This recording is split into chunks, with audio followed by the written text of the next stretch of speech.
Okay, any composite number can be broken down into the product of prime factors. So remember, prime factors are numbers that are not 0 or 1, sorry, but numbers that can only divide by themselves and 1. So the only factors of 2 that will divide into a whole number are 2 and 1. 3 is the same thing. If I divide by anything besides 3 and 1, I'm going to get something that's not a complete. It's going to be a fraction or a decimal. 4, I've got other factors. 5, I'm stuck with. 7, I've got no other factors. So these are the prime numbers. We want to say 9, but of course we know that's the wrong, don't we? So all of these are prime numbers until the end of time. So there's lots and lots of prime numbers.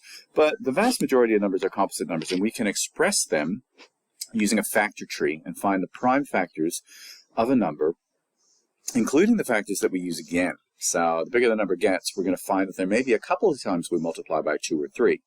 So to express prime decomposition using powers of prime numbers, so we're going to use those indices we talked about previously.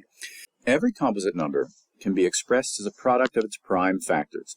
So what we're going to do is we're just going to sort of separate it out and find out, well, what actually makes this number? Any number that's not prime, we can factor into what prime numbers can multiply together, and some of them are the same, so we use our indices, squared or cubed or to the power of 4, to make that number. And no matter how you do, there's so many different ways to do it. That's what's beautiful about it. We can find, using a factor tree, we can show the prime factors of a composite number. So each branch of a factor tree eventually terminates in a prime factor, and I'll show you how to do that. So for example, down here, I'll show you how to use powers as well. So 48. So how can let's take 2 factors of 48. So I know that 4 times 12, I'm not going to circle that, that's naughty. 4 times 12, these are 2 factors of 48, right? Because 4 12s makes 48. But 4 itself is not yet a prime number. But 2 times 2 would equal 4. All right. Now let's just leave them there, and I like to circle mine. Once I get to a prime number, I know I've reached the end. There's no sense in doing 2 times 1, because that's not going to take you anywhere, and it's going to lead you in the wrong direction. Once you hit a prime number, you're done. That branch has ended. Okay? 12 can be expressed as the factors 4 times 3. Well, actually, 4 is not, but 3 is a prime number, so I'm going to keep you there, buddy. But 4 can be further broken down into 2 times 2. Now, if you look at it, therefore, there's the therefore symbol.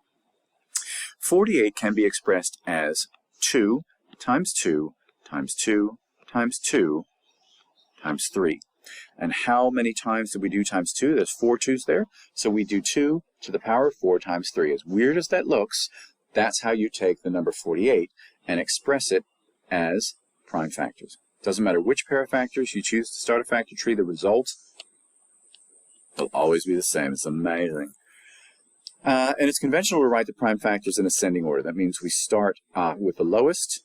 In this case, 600 is the 2's times the 3's times the 5's. These are your most common that we're going to, you're most of the time going to get a 2 or a 3 in there. So let's do it for reals.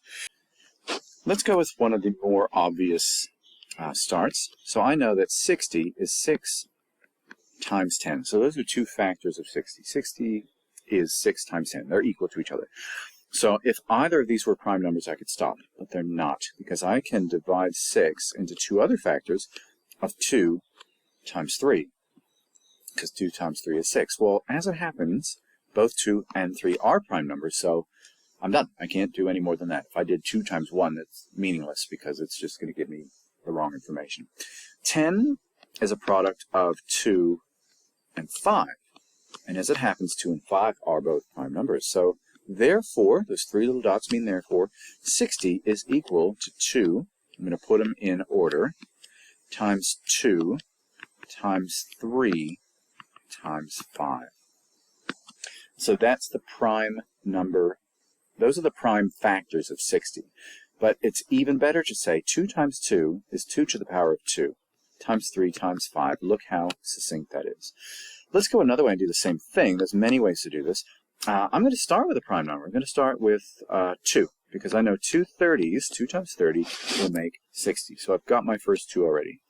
30, I can go 2 15s. I could go 3 10s. Okay, let's go 3 10s. 3 is a prime number. I'm done with that. I like to circle them. That's my thing.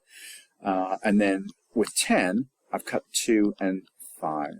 So lo and behold, therefore, 60 is equal, again, to 2 times 2 times 3 times 5. That's a bit sloppy, but good thing we're going to rewrite it as 2 to the power of 2, 2 times 2, times 3 times 5. No matter how you do it, you get the same answer.